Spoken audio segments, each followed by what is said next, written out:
being a Black female, just what Alyssa said, you have to be smarter and better, you know. And for the most part, I was definitely smarter. And a lot of them had to take a step back because I was really quick on words, and I had really quick comebacks when they tried to, you know, say things to intimidate you or to see where you were, because I think I looked like I wouldn't stand up, and then they found out that I did, and so they back off. They back off. Yeah, there's a lot of, they don't think I noticed the differences. I'll take one example. I was young. I had a job. I was worked in a grocery store in my younger years. But you had to have your hair tied back. And I had a lot of hair. You had to have your hair tied back. And so I always wore my hair tied back in a ponytail, or back then I still wore pigtails sometimes, and or in a bun. And so then I noticed I'd come to work and all the white girls had their hair down. And I'm like, oh, I'm like thinking, oh, did the rules change?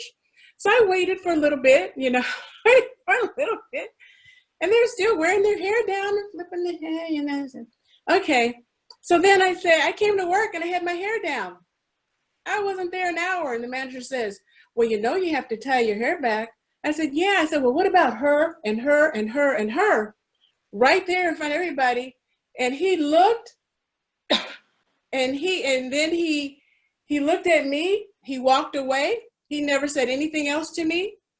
Next thing I heard, I don't know why we have to tie our hair back. They never know that I pointed it all out.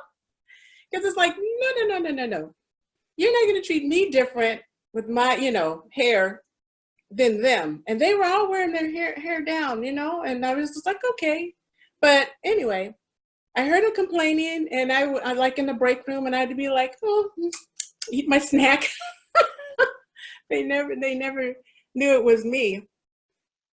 And then they all had to wear their hair tied back. So if I'm wearing my hair tied back, doggone it, you wearing your hair tied back too. But it was noticed when I did it. They didn't pay any attention to when they did it. So yeah.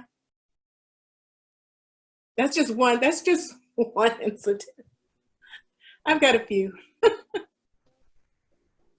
I think it depends on where you live in the United States sometimes.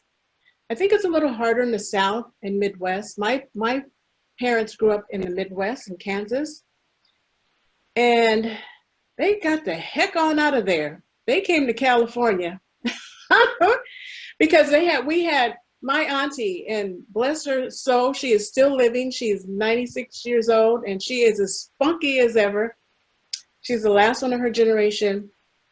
She moved to California, and when she saw, and this was in late 40s, early 50s, when she saw the opportunities in Los Angeles for Black people, there were so many jobs, she put out the message, you know, and my dad was one that came, and a lot of them followed because there was more opportunities in Los Angeles and Southern California than they were in Kansas, where they didn't even call them white people. They had other names for them. I won't go there, but that was a couple of first words that I knew about them. But anyway, I think maybe like Alex is from, I said Mississippi in the South. I think it might have been a little harder, especially when I read stories about